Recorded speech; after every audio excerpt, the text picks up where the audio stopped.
Olá, começa agora mais um boletim informativo direto da redação do jornal Diário de Teresópolis e Diário TV.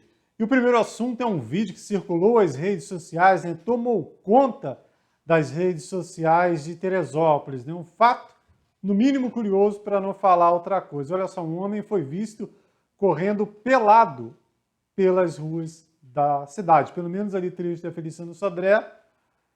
Depois segue pela Tenente Luiz Meireles e entra na Nilza Chiapeta Fadigas. Que situação maluca, né? O dia começar dessa maneira. A gente tentou descobrir, né, do que se tratava. Várias hipóteses foram levantadas para essa situação, mas a gente não sabe o que houve, né? Teve gente brincando que se perdeu a aposta, teve que fazer isso. Teve gente atentando aí para um possível problema, né, dessa pessoa, mas no final das contas a gente não soube o desdobramento, né? Mas que deu o que falar, essa situação deu. Se você descobriu, sabe aí do que se trata, tem mais detalhes dessa história, no mínimo maluca aqui de Teresópolis, entre em contato com a nossa redação. A Polícia Rodoviária Federal, a PRF, prendeu um homem que estava com um equipamento que seria utilizado para aplicar golpes no investimento do momento, a criptomoeda.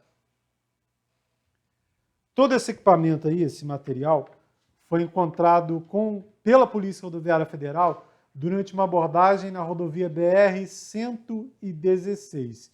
Segundo apurado pela PRF, o condutor do veículo, quando questionado, disse que se tratava de um equipamento chamado anti-miner, que seria utilizado no garimpo e validação de transações envolvendo criptomoedas e que ele tinha comprado esse equipamento aí lá no Paraguai por R$ 8.400 cada equipamento, cada quadradinho desse aí, ó, R$ 8.400, totalizando mais de R$ 200 mil, segundo nota da Polícia Rodoviária Federal. Nessa situação, ele foi enquadrado no crime de descaminho. Ele e o equipamento foram encaminhados aí para a sede da Polícia Federal para as medidas cabíveis, né? Aliás, essa situação de criptomoeda hoje é quase uma religião, né? Tem gente aí que, se você questionar qualquer coisa, você até apanha. E frequentemente, quando qualquer tipo de assunto aí começa a ganhar destaque, aparecem também os oportunistas, os golpistas, como esse aí que terminou lá na PF. Na edição anterior do Boletim Informativo, mostramos aqui uma placa que havia sido derrubada ali na esquina da Djalma Monteiro com a Tenente Luiz Meireles e alertamos que esse acidente de trânsito mostrou que a placa estava com a sinalização errada, né? Aí foram lá, colocaram a placa em pé e a sinalização continuou do mesmo jeito. Olha só, registro feito hoje.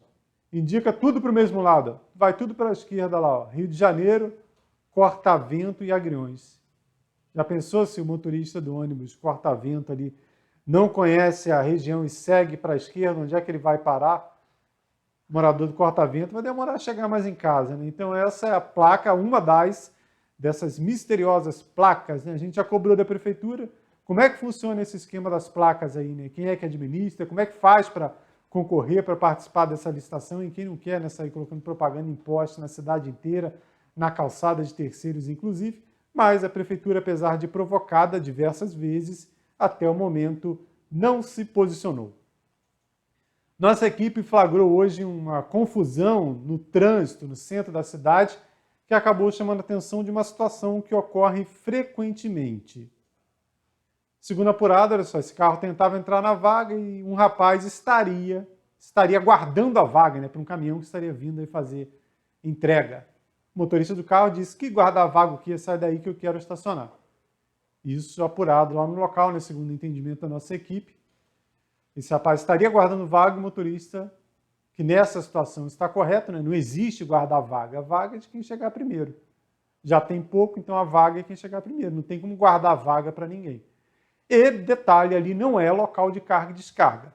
Aquela esquina ali já é questionada, é uma vaga de 15 minutos e não é vaga de carga e descarga. Aí nossa equipe pegou a câmera, mostrou ali, ó, a confusão, disputa por vaga, e já flagrou outras duas irregularidades, pelo menos duas. você viu ali primeiro a placa totalmente vandalizada. A placa, olha, vandalismo.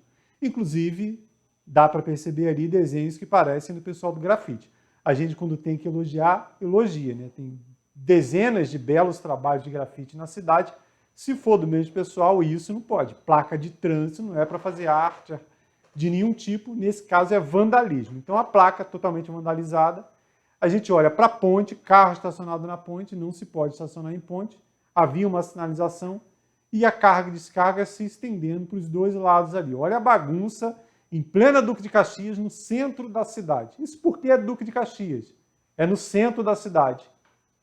Olha o caos no trânsito de Teresópolis, em plena região central, em uma das vias mais movimentadas. O caminhão fazendo carga e descarga na ponte, não podia nem parar, está fazendo carga e descarga. Do outro lado, tem carro estacionado na ponte, e na esquina lá, né, onde começou aquela confusão toda, uma suposta discussão por guardar vagas. E, aliás, é comum, né? Você passa na rua, vê um banquinho, um caixote lá, e a gente guardando vaga, né? Como fosse dono daquele espaço. Repetindo, a vaga é de quem chega primeiro. E já tem pouco. Então, se tiver caixote, amigo, tira o carro e para, porque não tem essa de guardar vaga, não. Que é uma vaga particular, contrata lá no estacionamento. Tem um monte aí no centro da cidade. O repórter Luiz Bandeira esteve na aviação Dedo de Deus para esclarecer algumas reclamações aí relacionadas ao transporte coletivo da cidade, principalmente quanto ao transporte de estudantes, né? Foi motivo de reportagem aqui na Diário TV, no Jornal Diário também, na última quinta-feira, e agora o Bandeira esteve lá ouvindo o lado da empresa nessa situação. Com o cenário de pandemia, as escolas da rede particular, municipal e estadual de Teresópolis encerraram as suas atividades por um tempo determinado. Agora, com a maioria da população vacinada, as escolas voltam às atividades e os alunos voltam às salas de aula. E esse movimento de adolescentes, crianças e adultos na cidade requer o transporte público. E agora, nessa semana, nós recebemos uma solicitação de alguns pais de alunos que reclamavam de ônibus lotados e de ausência de algumas linhas. Nós viemos até a aviação Dedo de Deus, que nos recebe agora para trazer explicações a respeito desse novo cenário, cenário de volta às aulas. Ao meu lado, a Bianca Nóboa, que é a gerente de comunicação da aviação Dedo de Deus. Muito obrigado, Bianca, por receber a gente. Bianca, justamente sobre isso que nós gostaríamos de saber, essa informação que você trouxesse aqui aos nossos espectadores. Há realmente uma ausência de linhas, tiraram linhas, e por que os ônibus estão andando lotados? Boa tarde, muito obrigada por ter vindo até a aviação. Essa réplica para a gente é muito importante, essa informação é muito importante. Nós somos, primeira coisa que a gente gostaria de esclarecer é que nós somos sensíveis a essa questão, né? Realmente, o setor de transporte público urbano, ele passa por uma crise, são 45% de aumento do diesel, né? Só esse ano, são mais de 45% de aumento.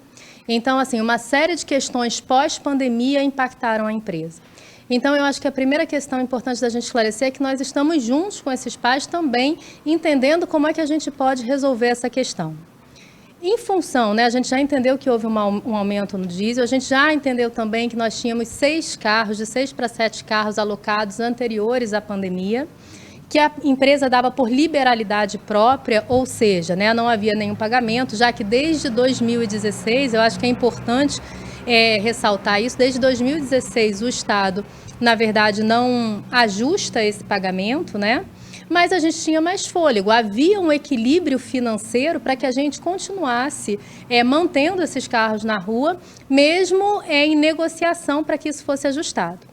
Então, sem essa prévia notificação do Estado, não houve oportunidade para que a gente entendesse, primeiro, o deslocamento das pessoas, né? Porque, assim, a gente tem pessoas que se deslocavam numa determinada rota e, com as aulas, os ônibus começaram a, de maneira rápida, ter outros deslocamentos. Ou seja, quem é que sofre com essa questão? A empresa, porque, na verdade, acaba sofrendo os ataques, e a gente entende o porquê, nós somos sensíveis a isso, mas super importante matérias como essa para o entendimento de que a empresa também é vítima nessa questão.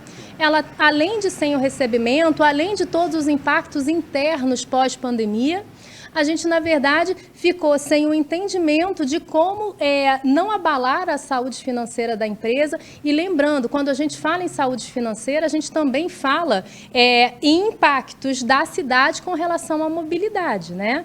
Daqui a um pouquinho mais voltam as aulas municipais, essas sim previamente anunciadas, e a gente sabe que talvez esse aumento de passageiros vai ficar maior ainda, sem a questão de um entendimento com o Estado, para que a gente entenda como é que a gente vai fazer esse equilíbrio financeiro, mais difícil fica ainda. Porque, efetivamente, o que acontece, né? Aonde desequilibra ainda mais financeiramente?